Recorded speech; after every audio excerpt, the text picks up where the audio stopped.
আসসালামু আলাইকুম।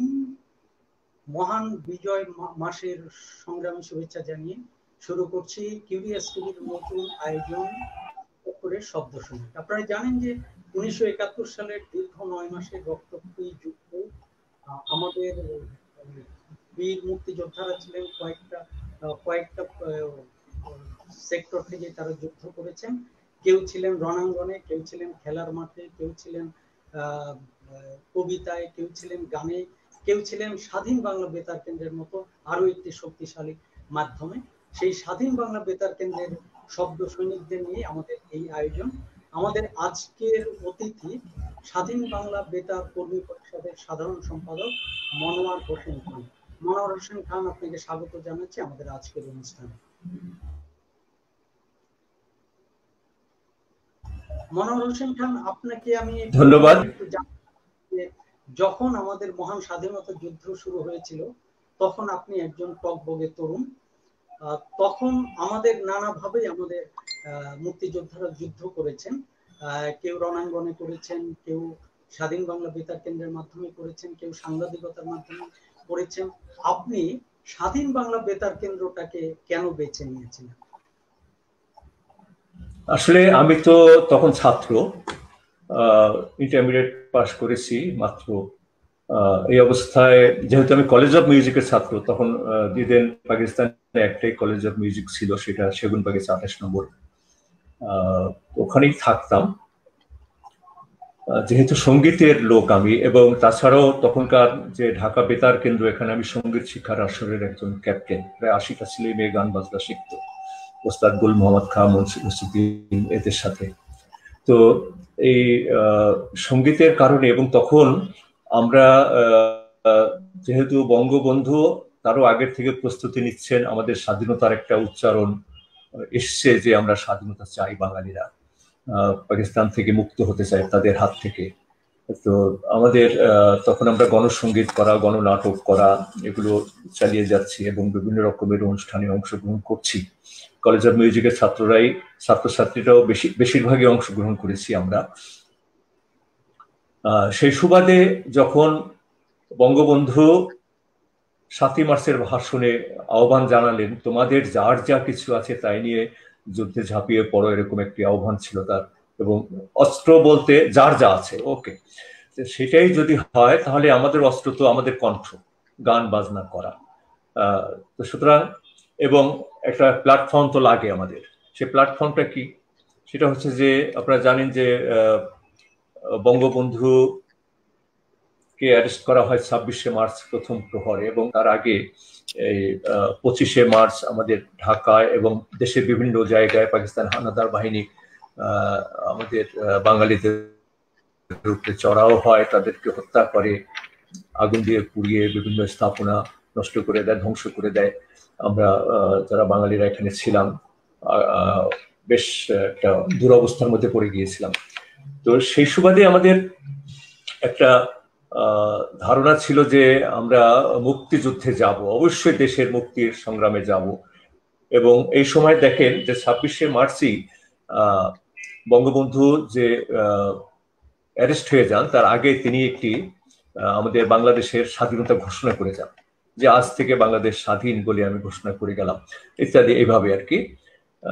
তো সেই ঘোষণার প্রেক্ষিতে চট্টগ্রাম বেতার কেন্দ্র, আমাদের যারা কর্মী ছিলেন এবং স্থানীয় রাজনৈতিক ব্যক্তিত্ব বা অন্যান্য শিক্ষাবিদ বা অন্যান্য ব্যক্তিত্বরা যারা ছিলেন, তারা এগিয়ে আসলেন যে স্বাধীন বাংলা বেতার নামে একটি বেতার কেন্দ্র চালু করার জন্য। প্রথমত চট্টগ্রাম বেতার কেন্দ্র থেকে প্রচারের ব্যবস্থা না করে ওরা কালুরঘাট প্রচার কেন্দ্রে চলে যায়, সম্প্রচার কেন্দ্রে চলে যায়, সেখান থেকে বাকি আয়োজনগুলো করে, কারণ এগুলো নিরাপত্তার কারণে এগুলো করতে হয়েছিল।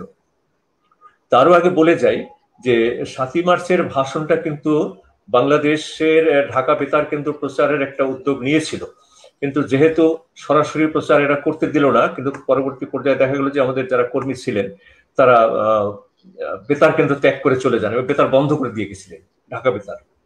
ঢাকা বেতার বন্ধ করে দেওয়ার ফলে পাকিস্তানি শাসকরা দেখলো যে এটা একটা বিপজ্জনক অবস্থা, কারণ তখন বাংলাদেশ মানে ইস্ট পাকিস্তান তাদের হারিয়ে গেল, কারণ তখন একমাত্র মাধ্যম তো বেতার কেন্দ্রের মাধ্যমেই বিশ্বের সাথে যোগাযোগ ছিল। এই হারিয়ে যাওয়ার পথে প্রেক্ষাপটে দেখা গেল যে এখন এই না থাকে তাহলে তখনকার ইস্ট পাকিস্তানের কোনো অস্তিত্ব খুঁজে পাবে না কেউ। এই জন্যে তারা আবার তাদেরকে বিশেষভাবে কায়দা করে তাদেরকে চেষ্টা করেছিল আনতে।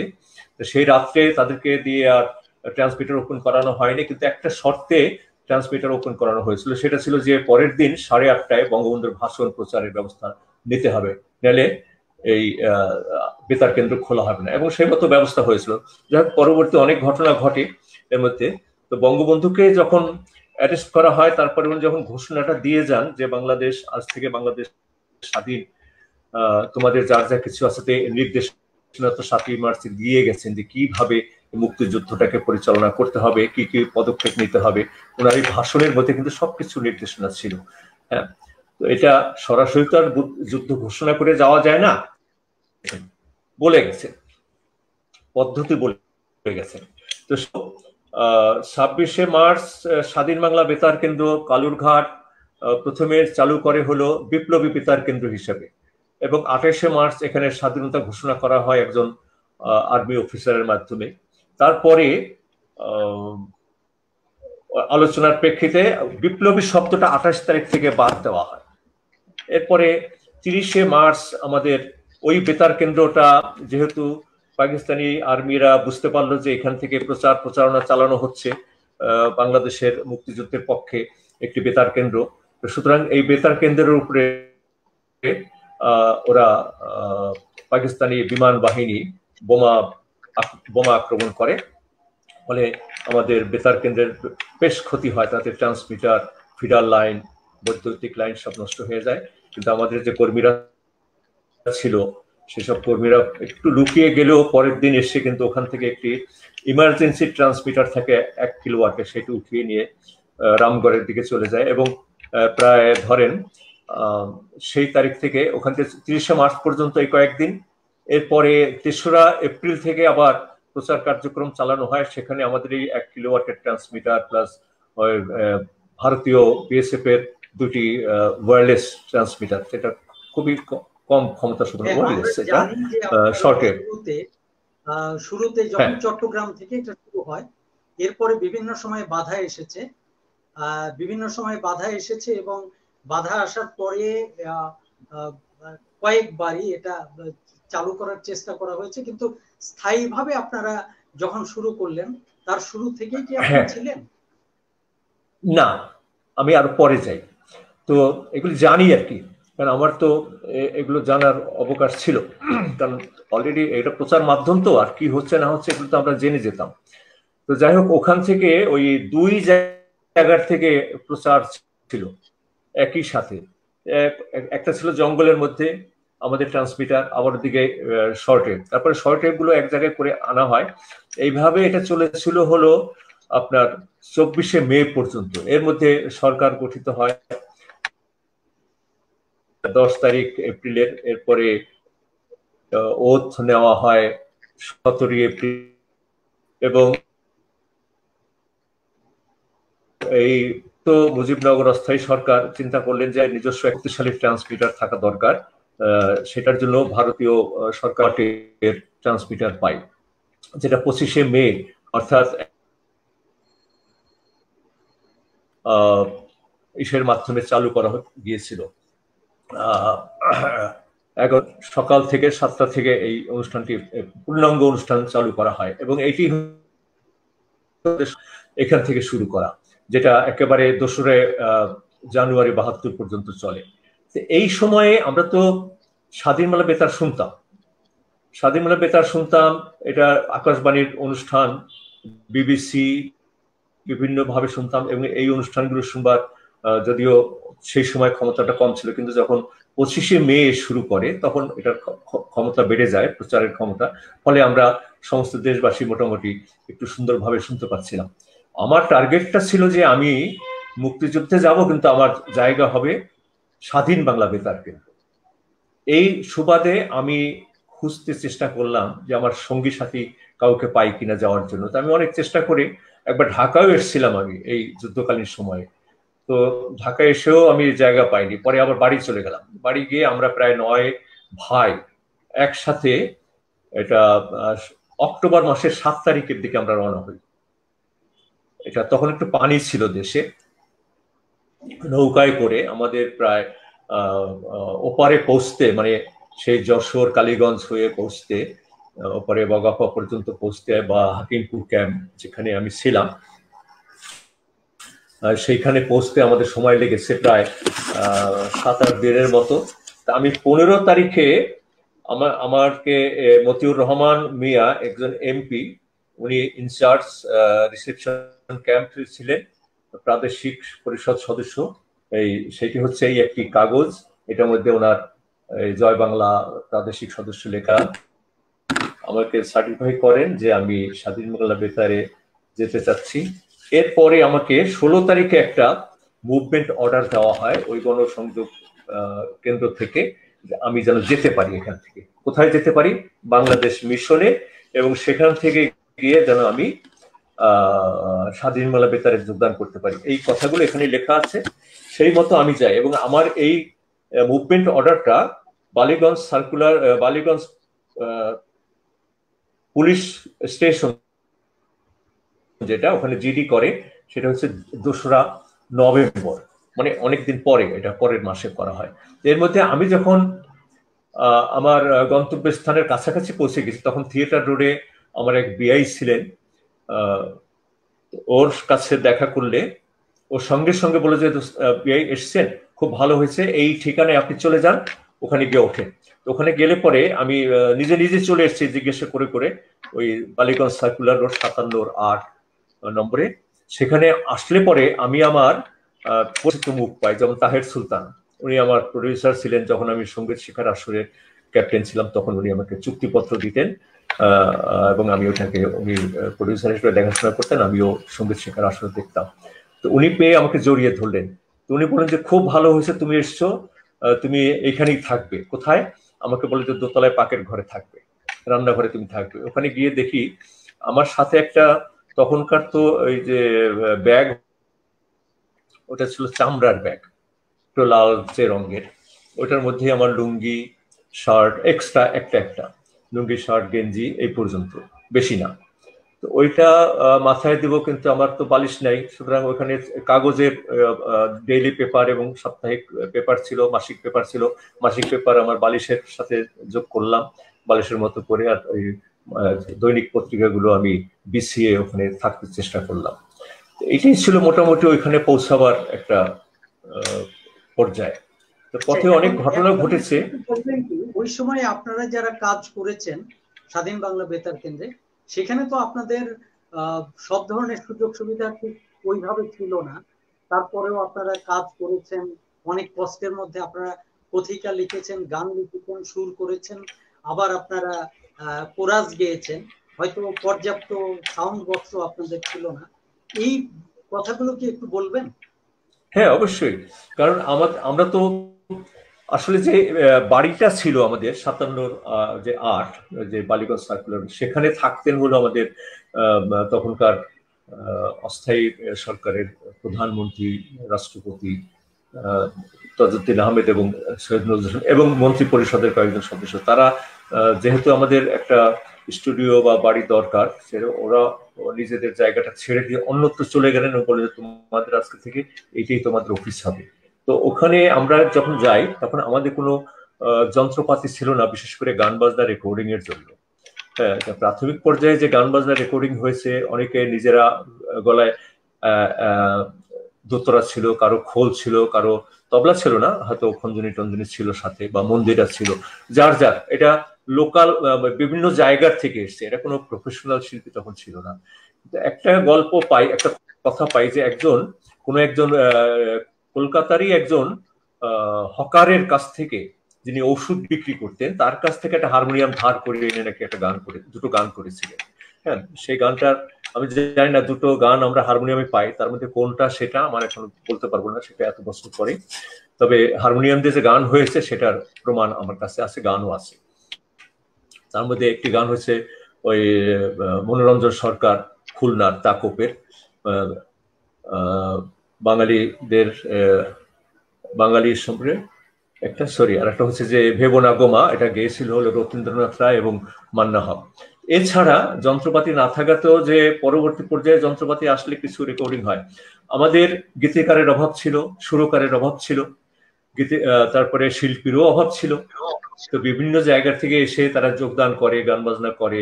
তারপরে কথক, এরা ওই আস্তে আস্তে খবর হয়ে যায় যে স্বাধীন বাংলা বেতার কেন্দ্র নামে একটি বেতার কেন্দ্র এখানে হয়েছে, সেখানে আমরা যেতে পারি, গেলে হয়তো আমরা কিছু অবদান রাখতে পারবো। তাই তারা এখানে অনেকেই আসেন, তার মধ্যে অনেক বুদ্ধিজীবীকে পাই আমরা, অনেক কবিদের পাই, যেমন কবি নির্মলেন্দু গুণ, কাজী রোজি, আসাদ চৌধুরী, মোহাম্মদ রফিক, এরকম আরো বেশ কিছু কবির ওখানে সন্ধান পাই যে তারা কবিতা পড়েছে। তারপরে কথক পাই, এখানে ডক্টর আনিসুজ্জামানও কথিকা পড়তেন নিজে।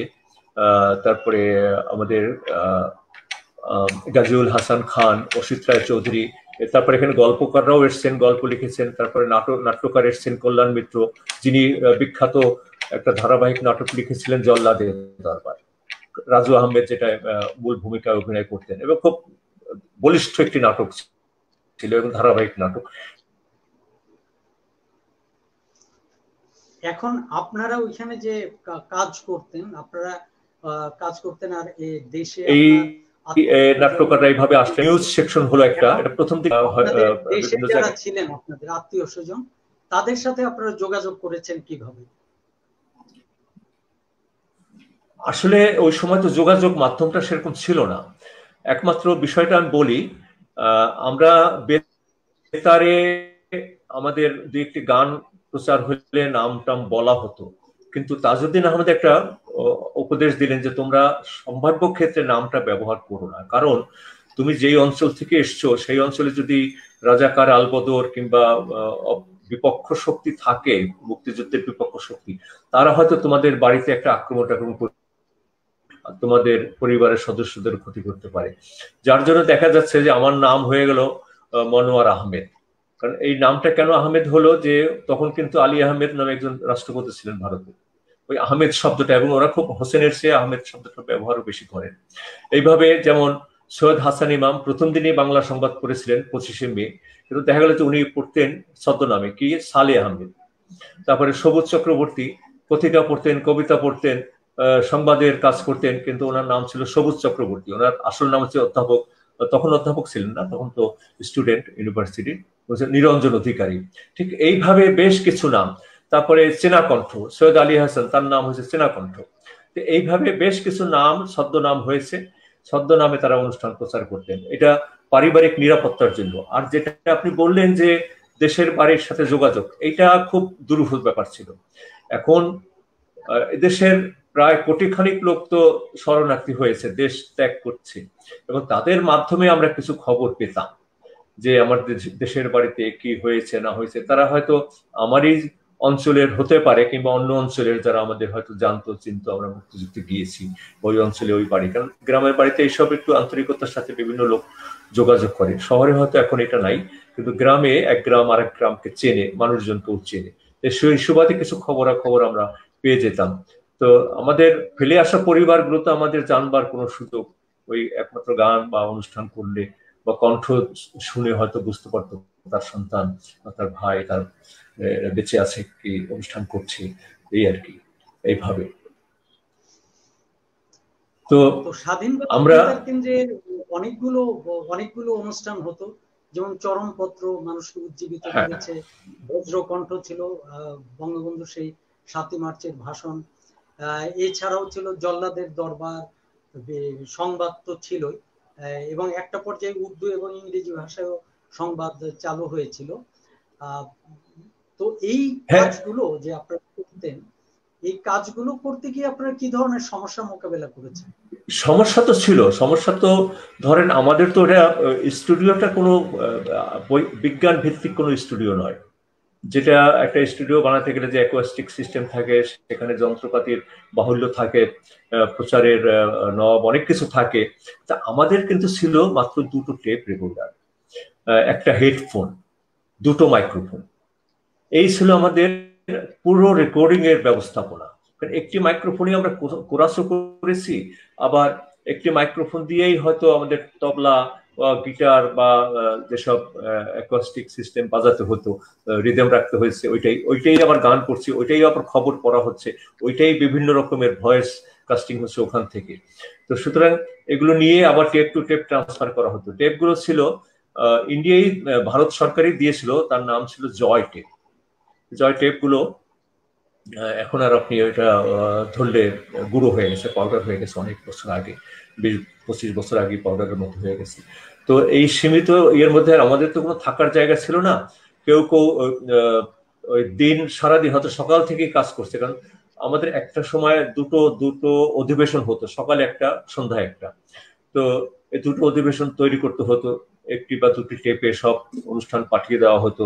একজন এসে নিয়ে যেত, বিএসএফ এর এক লোক এসে একটা ব্যাগে করে নিয়ে যেত প্রচার কেন্দ্রে। সেই প্রচার কেন্দ্রটা ছিল অজ্ঞাত একটা জায়গায়, আর সেটাও তো জানাবার কোনো সুযোগ ছিল না, যদি সেখানে আক্রমণ হয় ওটা নষ্ট হয়ে যায়, সেই জন্য ওটা গোপন একটা স্থানে ছিল।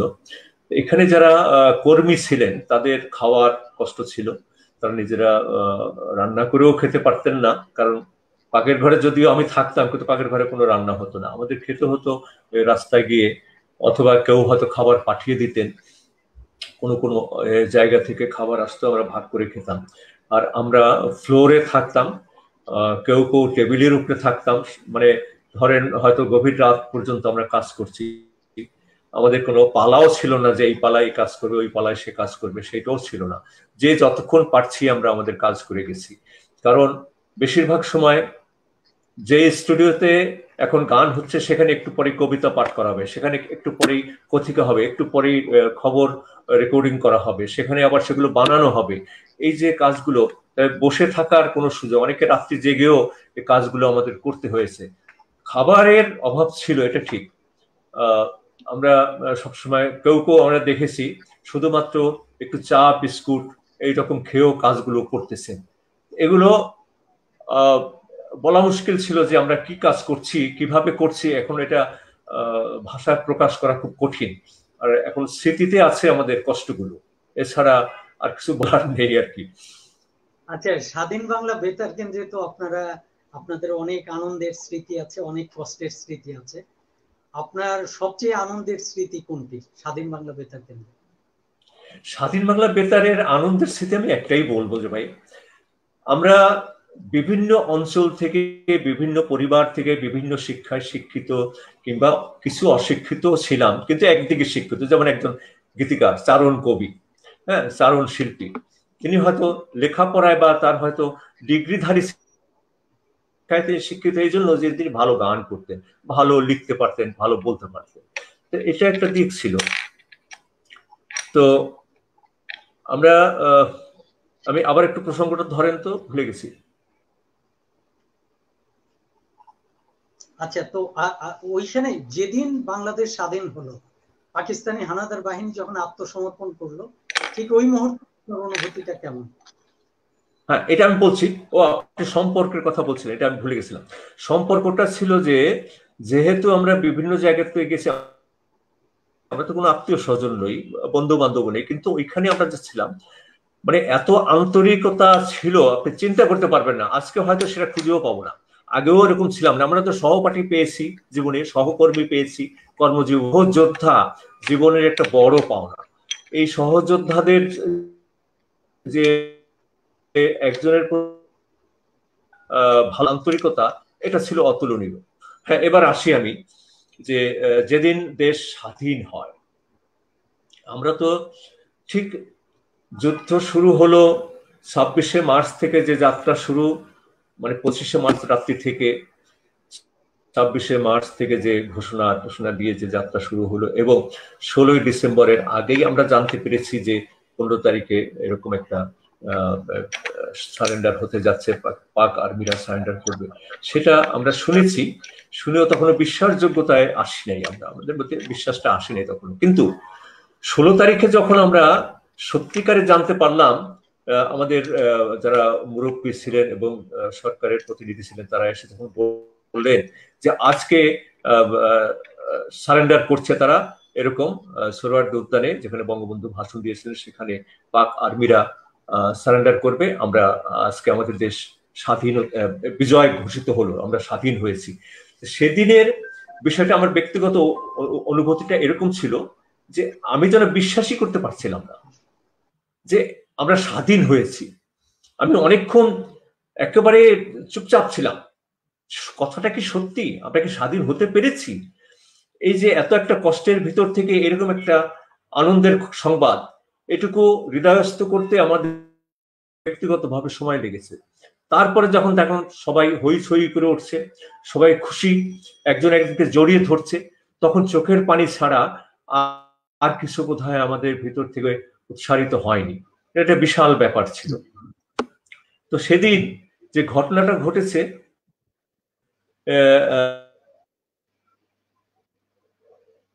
আমাদের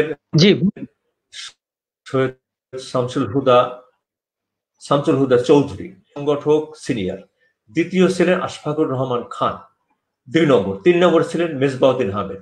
এই আশফাকুর রহমান খান সেদিন বললেন যে কি করব এখন, আজকে আমরা এই বিজয় দিবসটাকে উৎসব মানে একটা স্মৃতিতে রাখতে হবে, কি করব। তখন তিনি শহীদুল ইসলাম, আপনার চিনেন, একজন বড় গীতিকার ছিলেন, তিনিও তো তখন ওই স্বাধীনতা বেতারে পত্রিকা, কবিতা এবং সব সংবাদও করতেন, উপস্থাপন করতেন। তিনি একজন ভালো গীতিকারও ছিলেন, আগের থেকে উনি ফিল্মের গানও লিখতেন, বেতারের গান লিখতেন। আসলে উনি ছিলেন একজন বেতার উপস্থাপক প্রথমত। তারপরে ওইখানে গিয়ে তিনি তাকে বলা হলো যে শহীদ, তুমি যদি পারো একটা গান লেখো। তখন তিনি শুরু করলেন যে বিজয় নিশান উঠছে ওই, এই গানটির মুখটা উনি লিখলেন, দেখালেন, দেখায় বললেন যে দেখেন তো, বলছে খুবই সুন্দর হয়েছে, তুমি এগিয়ে যাও। তারপরে বলে কে সুর করবে, পাশাপাশি সুজেয় শ্যাম ছিলেন, তাকে বললেন যে সুজেয় শ্যাম এটা সুর কর। সুজেয় শ্যামকে বলা হলো, সুজেয় শ্যাম সুর করতে শুরু করলেন। এবং শিল্পীর কিন্তু তখন খুব একটা যে বেশি ছিল তা না, অভাব ছিল কিছুটা। তবে অজিত রায় ছিলেন কাছাকাছি। অজিত রায়কে বললেন যে অজিত রায় বসেন, এই গানটা ধরেন। তারপরে উনি অজিত রায় এটাকে লিড করলেন এবং অন্যান্য শিল্পীরা খুব দ্রুত সময়ের মধ্যে গানটাকে তারা কণ্ঠস্থ মানে উঠিয়ে ওই দিনই রেকর্ড করেন এবং প্রচারের ব্যবস্থা নেন এইভাবে। যদিও অনেকে বলেন যে হ্যাঁ, ওই দিন আরেকটা ঘটনা ঘটেছিল যে আপনারা জানি যে আমরা তো ছিলাম কলকাতা শহরে, আমি বলছি এর আগে। তো সেক্ষেত্রে কলকাতা এতদিন যে একটা যুদ্ধের কিছু শরণার্থী জায়গা দিয়ে ভারত সরকার জায়গা দিয়েছে, তার একটা ম্লানতা তো ছিল, একটা তাদের মধ্যেও তো একটা উদ্বিগ্ন ছিল যে আমরা কতদিন থাকবো কিংবা আমাদের কি হবে, তাদের মধ্যেও একটা উদ্বিগ্নতা ছিল। তো তারপরে যখন আমাদের বিজয় ঘোষিত হলো সেদিন, আমি অনেকেই বলে এখনো যে সেদিন কলকাতা, সমস্ত কলকাতা নাকি আলোয় আলোকিত হয়েছিল, অর্থাৎ তারা হেসেছে কলকাতা শহর, এই কথাটা জানতে পারি। আচ্ছা, আমাদের স্বাধীনতার দেখেছি আপনারা যুদ্ধ করেছেন 1971 সালে, এরপর আমরা আগামী বছর 50 বছর পূর্তি উদযাপন করতে যাচ্ছি স্বাধীনতার। এই স্বাধীনতা যুদ্ধে আপনাদের একটা গৌরবজনক ভূমিকা রয়েছে। আপনারা মুক্তিযোদ্ধাদের উজ্জীবিত করেছেন, সাহস জুগিয়েছেন, পাশাপাশি অনেক মানুষকে মুক্তিযুদ্ধে ঝাঁপিয়ে পড়তেও আপনারা অনুপ্রাণিত করেছেন।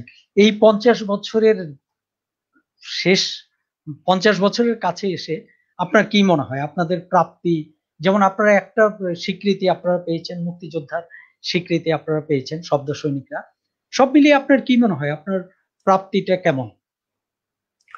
না, আমাদের প্রাপ্তিটাকে আমি এই অর্থে নেব যে মুক্তিযুদ্ধ তো বারে বারে আসে না, আর মুক্তিযুদ্ধ বারে বারে হয় না।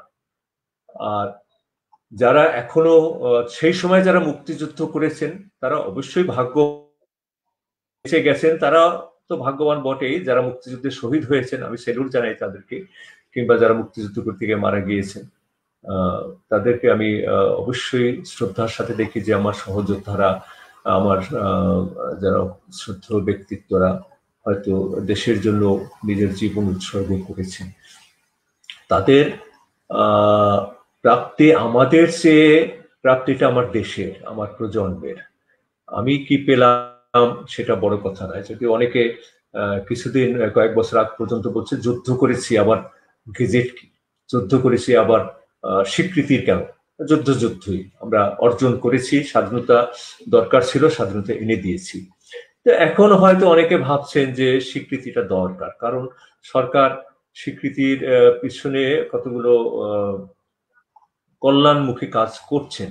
বিশেষ করে আমি বলবো বর্তমান প্রধানমন্ত্রীর দূরদৃষ্টিতা এরকম একটি কাজে এগিয়ে গেছে যে মুক্তিযোদ্ধাদেরকে স্বীকৃতি দেওয়া হোক, তাদেরকে ভাতা দেওয়া হোক, অর্থাৎ তাদের কিছু সরকারি অনুদান যদি দেওয়া যায়, তাহলে হয়তো তারা, যদি কেউ আর্থিকভাবে অনটন থাকে, আপনি জানেন তো আমাদের দেশে আর্থিকভাবে অনটন অনেকের মধ্যেই আছে, তারা হয়তো কিছুটা খেয়ে পড়ে বাঁচতে পারবে, চেষ্টা করছে। আর প্রজন্মের কথা বলি, তিনি অনেকের চাকরির কোটা করেছেন, শিক্ষার কোটা করেছেন, বিনা পয়সায় চিকিৎসা ব্যয় হয়তো একটা ব্যবস্থা রেখেছেন যে ছাড় দিয়ে চিকিৎসা করা, এইসব ব্যবস্থাগুলো উনি করেছেন। এমনকি তার পরিবর্তে আবার ভারত সরকারও দেখছি ইদানিংকালে একটা ব্যবস্থা করেছে, তারা আমাদেরকে মুক্তিযোদ্ধা থেকে বিনা ব্যয়ে চিকিৎসার ব্যবস্থা ওখানে করেছেন, বছরে প্রায় 100 লোকের মতো চিকিৎসা নিয়ে যেতে পারে। তো এইটা আমাদের প্রাপ্তি, এটাই যে আমরা দেশ স্বাধীন করতে পেরেছি এবং সেটা অংশগ্রহণ করতে পেরেছি। সেই স্বাধীনতাটাই সবচেয়ে বড় প্রাপ্তি। এর চেয়ে বড় পাওনা তো একটা জীবনে হতে পারে না। আর আমি যে সেটার অংশী, আমি একজন অংশী, হ্যাঁ, আমাদের হাতে পেরেছি, আমরাও আপনাদেরকে নিয়ে গর্ববোধ করি যে আপনারা ওই সময় যুদ্ধে নেমেছিলেন বলেই আমরা আজকে একটি স্বাধীন রাষ্ট্র পেয়েছি। আমরা শেষ করব, তবে তার আগে আপনি তো ওই সময় সঙ্গীত পরিবেশন করেছেন, আপনি যদি স্বাধীন বাংলা বেতার কেন্দ্রের একটা সঙ্গীত আমাদের একটু শোনাতেন, দর্শকদের একটু শোনাতেন। হ্যাঁ, অবশ্যই অবশ্যই আমি একটুখানি শোনাবো। সেই সময় তো প্রচুর গান শেষের দিকে হয়, সেই গানগুলোর মধ্যে বেশ কিছু গান জনগণের কাছে পৌঁছে গেছে। সেটা ছিল, যদিও এখন এগুলো শুনতে পাওয়া যায় না, বিশেষ কিছু কারণে কয়েকটি গান মাত্র পপুলার হয়েছিল, করানো হয়েছে। আমি